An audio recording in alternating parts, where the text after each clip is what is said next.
In a menacing atmosphere laden with despair, Nasra Yusef Mohammed Al-Anazi orchestrated a nightmare that would scar the consciousness of an entire nation.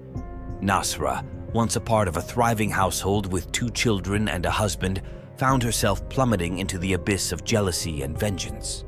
Her husband, Zayed Zafiri, embroiled in the cultural norms of their society, chose to marry a second time, leaving Nasra entwined in a web of bitterness and seething rage.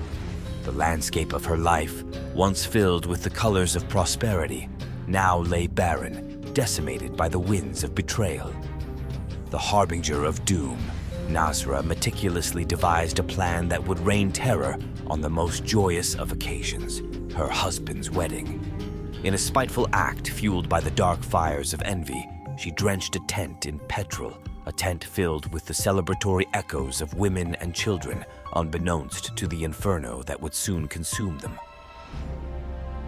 As the flames danced menacingly, fueled by her revenge, 57 souls were consumed by the inferno, their mortal shells reduced to unrecognizable husks. The sorrowful cries of the wounded, approximately 90 in number, painted a haunting symphony, a grim testament to the hellish tableau that unfolded in Jara. This would be recorded as the gravest civilian calamity in the nation's chronicles.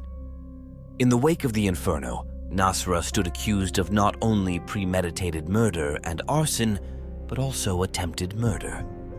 Despite initial claims of coercion and allegations against prison staff, Nasra found herself ensnared in the suffocating grip of the judicial system.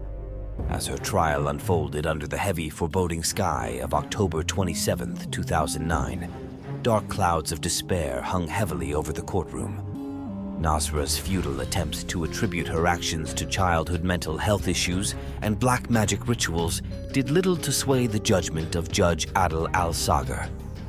On March 30, 2010, a death sentence was pronounced, a decree that would reverberate through the judicial echelons of Kuwait, culminating in its affirmation by the Court of Cassation on June 12, 2011. This marked a somber milestone in Kuwait's history, the first time a female citizen's death sentence was upheld by the highest court in the land. The shadow of Nasra's fate now loomed ominously, awaiting final confirmation or commutation by Emir Sheikh Sabah al-Ahmad al-Sabah. As dawn broke on January 23, 2017, the winds whispered tales of retribution. Nasra, along with 2 other women, found themselves ensnared in the cold, unforgiving grasp of isolated cells at Central Prison. The specter of death loomed large as a team of medical professionals arrived under the watchful gaze of snipers positioned on nearby rooftops.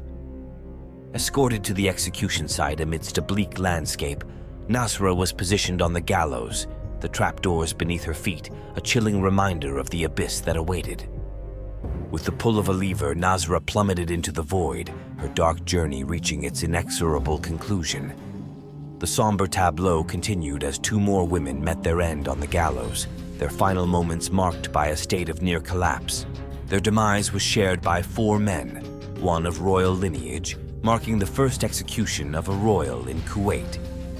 As the sun set on this grim day, the media, barred from bearing witness to the hangings, found little negative sentiment in the press. The saga of Nasra Yusef Mohammed Al-Anazi, a tale shrouded in darkness, jealousy, and revenge, had reached its inevitable, somber conclusion. The echoes of her actions, a haunting symphony of despair, would reverberate through the corridors of time, a chilling reminder of the abyss into which the human soul can plunge.